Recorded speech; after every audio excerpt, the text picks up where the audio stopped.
Verleden Jahr habe ich ein Stückchen ut dat Buch Nierweltiden von Hans-Peter Bohr verloren.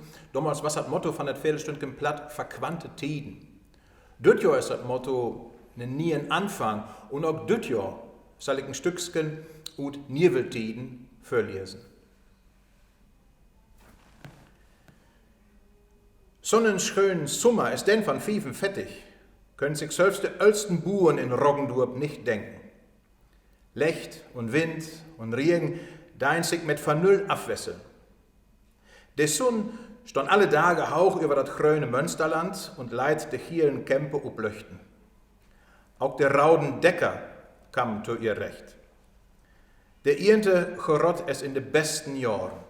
De hele Natur was ein Puchen und Braun. So gut es dat gong, mogen sich de Roggendorpers wieder an der Arbeit. Da was ne Masse zu tun und zu helfen, pat et Kaffeeboll nix mehr. Will des de Nazis in der letzten Kriegswirken de helen Verkehrsverbindungen in Tott schmierten han, gaft kein Handel mehr ob Lannen. Auch in de Städte gong nix mehr. De Lühe gong tot Hamstern, dat's nicht verschmachten. Manch ein Buren mog sich all wir kien gewirten, wann eine Moder, welch sogar ihre Kinder mitbracht ha, mit Rühen auf dem Bengel von Hofschmied. Die Hirten von der Lühe wuren so schänt, wat hat es für dem? Et gaf pat auch gute Tiden und Teken.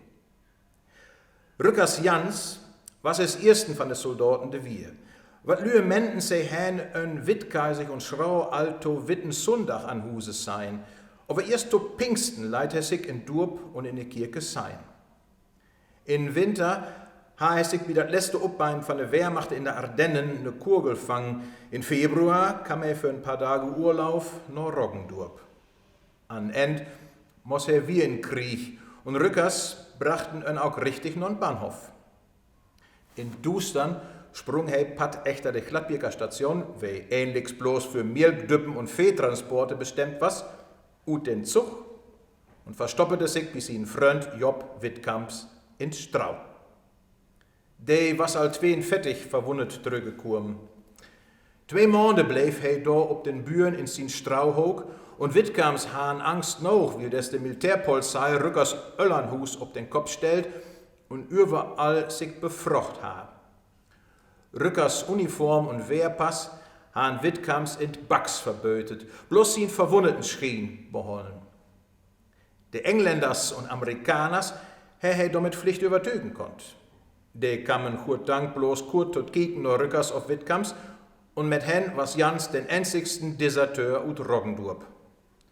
Jahren later gaft Wecke, der wollen öndrüm nicht in Kriegerverein inschrieben. Er tellte nicht, dass er 7 Jahre mit Soldaten scheiden und daut zu tun hat. Seine Chröschkes für die Kriegsgräber gaf Jans Rückers pat duvelt gän. Wat Lühe keken afgunstig ob Rückers, dat ze ihren Jans op so eine kommodische Art zurückgekriegen han. Wisse, was er in Deserteur, he liefte pat und seine Lühe wussten immer, wo er was. Süß wurm ja nix klug über die Jungs und Mannslühe. Der Post bleibt noch nicht und der Bahn in hele Deutschland was lang noch in Tott. Über die Gefangenen und Vermissten kam der erste Tiet keine Nachrichten. Einen Tag hörte das hele Amt Brentrup über die Geschichte mit Beimers. Der junge Bäckermeister, was hier 41 introcken wurden und der Brentrupper Hahn durch den hellen Krieg Last hat, noch Braut zu kriegen. 4 Jahre lang lag nu al de Backstuwe Gold. Op nen Saterdag, het gong op Maria Himmelfahrt to, kreeg de junge Frau dat in den Kopf, de Backstuwe op te ruimen. Sie ha so'n Drieven dort, auch de Moder und anderen Hölper wurden neidigt mit anzupacken. Die han ähnlich kein Lust an diese Arbeit. Ein Bäcker wasste nicht, ja, und der junge Meister, der was vielleicht daut, oft kam no Jahr und Dach ut de Gefangenschaft. Dat Hassebassen, da wisse nicht neidig. Der junge Frau pat, leidt keine Ruhe. Die 3 morgen den grauten Backofen rein, wiskenden de Kachelwand und schuurden alle Maschinen, Kirtels und der hele Reschop. Der Waage, wo wir poliert und der Platten an End wischket. Hans Miel und Kohlen hat, Hans Forts wat backen konnt. Den Abend satten Beimers für de Dö ob den Hof und ob Mal kam ein Mann in verschlierten Soldatentüch durch die graute Hofporte. Bäckermeister Beimer. Moppen mehr vertellen? Van Fürgesicht und Fürspöksel küren de einen, van Himmelswolten de anderen. So'n Tofall kon der Lühe wirklich ins Simulieren bringen. 3 Jahre later, 1948, wassen sie bei Kortmans in der Kneipe, Albin ein Dull. Moder Kortmans schende mit der Möhne. Der Möhne schende mit der Öhm, den Vater Kortmann und die anderen 3 schenden ob der Meierske Averkamp. Hat die Schuld nicht allzieht unverdenkliche Tiden sin Utspann ob der Hof? Haben düssen Kunden nicht durch die hele schlechte Tid und just in Krieg immer die guten Saken toschurven? Kommt nicht all Jahren lang dünn ein und invitierte sich tigensietig einmal in die Jahr und Kaffee? Und nu, so wat? Ne, die Kinder kommen nun nicht mehr tot Kartoffelzeugen wie Schuld Averkamp. Und wam sich ein Piet lehnen muss, et gaf auch noch andere Buren in Roggendorp. Dann brukete man auch nicht mehr dat Schuldenpat Pack flattieren. Her dann de Möhne nicht die Ladendeur abschluten, auf de Meierske auf eine andere Art und Weise löchten konnt? De Geschicht was eigentlich normal anfangen. Denn Schuld Averkamp und seine Meierske wollen silberne Hochtit vieren. Drum gaffens bei Kortmans einen schönen Auftrag in Hus. Et muss Braut und Koken geben, Torten und Wurstbrötkes, Bürdens, Plätzkes und Pastetkes. Auch in den Wien sollen sich Kortmans besorgen, einen schönen, grauten Auftrag, den ersten nach diesem Krieg. Averkamps wollen sich für die Verwandten und den Norbers wiesen. Bloß den Fusel mag der Schuld selbst, mit seine Baumeister und nachts in olle Backs. 2 Tage wassen's bei Kortmans an der Arbeit. Pessig was auch, dass Schuld Averkamp ein gut Mehl dabei gaf und kein Maisbraut und den Urben trocken war. Den Bäcker ha Spaß und ut de Backstufe trocken Rührk ob den Kirchhof, wem allang in Roggendorp nicht mehr mitkriegen ha. Der Hochtit selbst was auch gas nett und Kortmans wurden dort invitiert, probieren den eigenen Koken und kriegen auch was ut de schönen Pötte. So wie so gut. Dat Pat der olle Meierske just ob düssen Sorterdach tot afregnen kommen muss. Denn Friedagabend für dem kam das erste Mal das Radio, dass es nun eine neue Währung geben soll. Und all den Sonntag drup, anderen Tag, sollen sich die Lühe das neue Geld ein für Tein, Pat bloß fertig mag für jedereen, ob die Kassen abhalten. Und die schöne Rechnung, wie Bendine Kortmans für Schuld Averkamp Albin einstellt ha, stand in Reichsmark, wo Sorterdags abends richtig bezahlt und was nicht erst das Papier wert.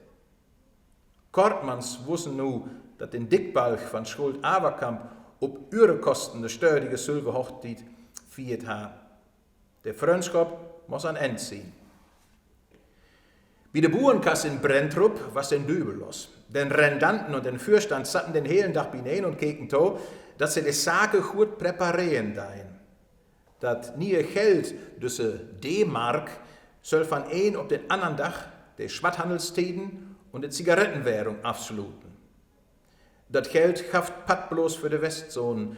Kon dat dann gut gehen, wann die Länder unter der russischen Verwaltung utschluten wurden? In Roggendorp morgens dat Umtuschken in der Jungsschule an Kirchhof. Lange Listen wassen zu schreiben und die Lühe kriegen durch den Rundfunk und Plakate Bescheid, sie möchten an düssen Sonntag für Johanni all ihr Bargeld abgeben. Die Sparkonten kriegen es läterhin runterregend, an Enden kommt der Driest Verkehrten. Und für die Allühe haft ein Kopfgeld. Sorterdags für den Deib in der Nacht Autos durch den Kreis und gaffen überall nicht Geld ab. Die Lühe keken verwundert, dat wirks was so gut in Stil stott wurden, dat in den 2 Tagen nicht die Schiebers und Spekulanten ihren Rebach machen kann. Auch die ehrenamtlichen Fürstände von der Burenkasse müssen mithelfen. So satt Philipp Stolas mit dabei, es der Lühe mit ihre Sparstrümp ankam. Auch in Roggendorp wussten es wohl, dass der Reichsmark durch den Krieg nichts mehr wert war. Die meisten mussten pat all das zweite Mal belieben, dass all ihr Geld ut den Wert ging. Anders kommen nur Hupen, dass mit dat nie Geld Handel und Wandel wie in Pin und Punai kommen mogen.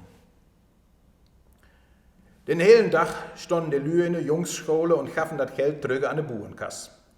Sie kriegen dann den nie in Schiene von der Bank Deutscher Länder und konnten sich nur was damit kaufen. Es an Abend den letzten Korn was, satten die Mannslü und die Wichter, wer ob düssen Dach mithelfen mossen, heel af und egen binene. Nu kam die Hauptarbeit. Sie mussten all das Geld tellen und die Listen und Kassenbestände vergleichen. Die Geldschiene mussten den anderen Tag nach Münster ob die Zentralkasse gebracht werden. 1-2 Stunden lang ging das Tellen an. Et kam nicht zu Pass. Immer feilten ein paar Mark wie den Grauten bestand. Rendanten Meier, ein ürenlichen und peniblen Mann, gaf Ura noch einmal dürte tellen. Sie kriegen es nicht hin. Deib in der Nacht, die meisten Hölpers wassen all lang erschurten nach Hause hingegangen, kam den Pfeiler herut. Einen has ich wie ein Überdrach auf eine Seite verschrieben. Gott Dank, die Burenkasse in Amt Brentrup kon op de Zentralkasse akkurat Rechnung legen. Den anderen Morgen standen die Schiene schön bündelt und in 2 Waschkürve verpackt. Meier, wer immer ob Urderhol, sei mit in seinen Schlafsturm nurm und er was froh, dass Philipp Stolas den Dach mit sein Auto nach Münster muss. Da kon den Rendanten nach der kurzen Nacht mit der Kürve Geld gut mitführen. Die beiden dein sich ob die Zentralkasse melden und regten die Listen in. Genau es hey was, mog sich den Rendanten kunnig. Was ist nun mit dat olle Geld und dat Vergleichen? Oh, meine Hans, den Kassenbeamten wusste genau Bescheid, bringt sie die Kürvemen wacker in Hof, da sollt die wohl Brot kommen damit. In Hof stonden eine Riege von lange Dischke und Philipp und den Rendanten gaffen das Geld an die Beamten, weder ihr sich an der Arbeit wassen. Pat nu, wat was dat? Da gaft kein Vergleichen und Kontrollieren. Den Rendanten Meier krieg einen Stempel auf seine Listen und das Geld und das Amt Brenntrupp flauch mit einem Schwung auf den Krautenhaupen, wei all den zweiten Teil von den Krautenhof überdeckte. Denn verdroht, was erst Kraut, an End mussten die beiden aber lachen und sorgen to, dass sie in Münster noch einen Kaffee kriegen. Die Geldstücke blieben noch ein Tietgen mit Tein für einen in Umlauf. Dann gaft auch hier den Nien Pennige, Gröschkens und Markstücke. Der Hindenburgs, Hitlers und der Hakenkrüße flaugen in de Birken und in Roggendorp in Pastorsdiek. Da in de Driete lachen sie gut. Erst Jahren later fingen die Jungs an, diese Schätze zu söken und sie hatten bis an Gat in Water und wassen es unwies echter düsse Penninge echter hier. Over die Tiden mit 600 Reichsmark für ein Pündchen Kaffee, 300 Reichsmark für ein Pündchen Butter, auf 12 Reichsmark für ein einzig Ei, wassen für bi. Der Rechnung von Schuld Averkamp hebt Kortmanns bis an ihr Graf pat nicht verkehrten.